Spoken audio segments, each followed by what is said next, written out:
আজ বিচক্ষণ ওরা কি করবেন আমি তো প্রথম থেকে সকাল থেকেই বলছি, ওদের যে দৃঢ়চেতা, লক্ষ্য অবিচল থেকে মেরুদণ্ড সোজা করে লড়াই, তাকে গোটা বাংলার মানুষ স্যালুট করছে। আর এই মুখ্যমন্ত্রী মাইনরিটি মুখ্যমন্ত্রী, 46% লোকের ভোট পেয়েছে, 52% লোক এই মুখ্যমন্ত্রীর বিরুদ্ধে ভোট। আর এরা প্রথম থেকেই বলেছেন যে আমরা রাজনীতির বাইরে লড়াইটা করব। আমি ওদের থেকে, ওরা আমার ভাই বোনের মতো জুনিয়র ডাক্তার, আমি ওদের দাদা হিসেবে পরামর্শ এটাই দিতে পারি যে মুখ্যমন্ত্রী একটা রাজনৈতিক পোস্ট, এদের মুখ্যমন্ত্রীর সঙ্গে বসা উচিত হবে না। এরা বসলে মুখ্য সচিব অথবা গভর্নরের মধ্যস্থতায় বসবে। মুখ্যমন্ত্রী একটি রাজনৈতিক পোস্ট, এরা প্রথম থেকে যেহেতু রাজনীতির বাইরে থেকে লড়াই করেছেন, তাহলে এনাদের বসতে গেলে আমার মনে হয়, এটা আমার পরামর্শ, ফাইনালি ওরা কি করবে ওদের ব্যাপার। দে আর ভেরি এফিসিয়েন্ট, ওরা যথেষ্ট ইন্টেলিজেন্ট এবং কনসাস পিপল, এবং তারা দেশপ্রেমী পিপল, হাইলি এডুকেটেড, MBBS হয়েছে, পড়াশোনাতে যথেষ্ট মেধার সঙ্গে পাস করে এরা আমাদের জীবন রক্ষাকারী। আমি এদেরকে একটাই পরামর্শ দেব, মুখ্যমন্ত্রীর সঙ্গে বসবেন না। কারণ আপনারা প্রথম থেকেই বলেছেন যে এই আন্দোলন রাজনীতির বাইরে। মুখ্যমন্ত্রী রাজনৈতিক ব্যক্তিত্ব এবং তিনি অনেকবারই জুনিয়র ডাক্তারদের হুমকি দিয়েছেন, ধমক দিয়েছেন, দেখে নেব বলেছেন, আমি চাইলে এফআইআর করতে পারি বলেছেন। তাই উনাদের যদি বসতেই হয়, সমস্যা মিটাতে গেলে আলোচনার মাধ্যমেই হয়, সেক্ষেত্রে মুখ্য সচিব বা আমাদের যে রাজ্যের সাংবিধানিক প্রধান রাজ্যপাল মহোদয়ের মধ্যস্থতায় বসা উচিত। মুখ্যমন্ত্রী উৎসবে ফেরার কথা বলছেন এই আবহে। বাঙালি কি করবে সেটা মমতা ব্যানার্জি বলতে পারে না।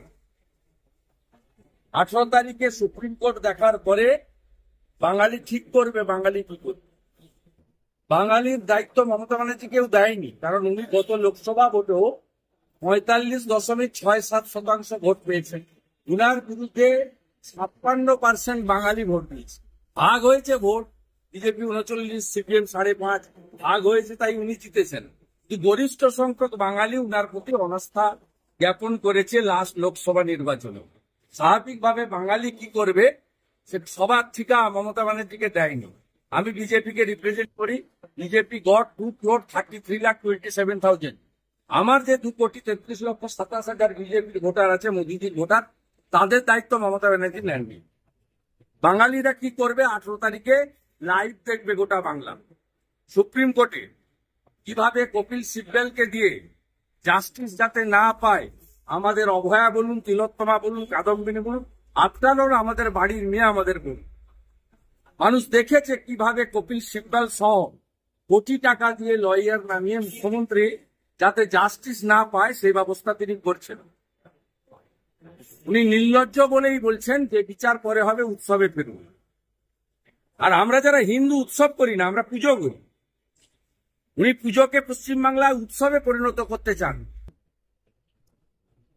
যারা আমরা প্রকৃত সনাতন হিন্দু, তারা অষ্টমীর দিন সংকল্প রাখি এবং পুষ্পাঞ্জলি দেওয়ার পরে তারপরে আমরা আমাদের যে কর্ম করি। আমাদের নবমীর দিন ধনুচি না আরতি হয়, এবং দশমীর দিন মায়েরা সিঁদুর খেলা করে। সবকিছু হয় পঞ্জিকা এবং শাস্ত্র মতে।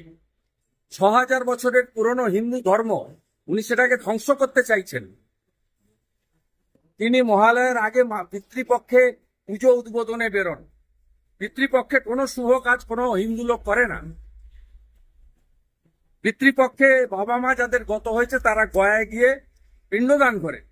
আর এই মুখ্যমন্ত্রী হিন্দু ধর্মকে এখানে কালচারাল প্রোগ্রাম এবং উৎসবে পরিণত করেছেন। সেই কারণে আজকে সন্দেশখালীর সরবেড়িয়াতে দুর্গা মায়ের মূর্তি ভাঙা হয়েছে, তৈরি করা মূর্তি। খোঁজ নেন, ছবি দেখুন। তাহলে এই পুজোয় বাঙালি বা বিজেপি কর্মীরা কি করবে, আপনি কি বলবেন? 18 তারিখে সুপ্রিম কোর্ট বলার পরে বাঙালি কি করবে, বাঙালি যথেষ্ট সচেতন। বাঙালি রাজা রামমোহন রায়, ঋষি বঙ্কিমচন্দ্র, শরৎচন্দ্র চট্টোপাধ্যায়, রবীন্দ্রনাথ ঠাকুর, বিদ্যাসাগর, সর্বোপরি রামকৃষ্ণ দেব, বিবেকানন্দ, শ্রী চৈতন্য দেবের আদর্শে বাঙালি দীক্ষিত। বাঙালির মেধা আছে, বাঙালি বিশ্ব কাঁপায়। বাঙালি কি করবে এই নিম্ন মেধার অশিক্ষিত মুখ্যমন্ত্রীকে ঠিক করার দরকার।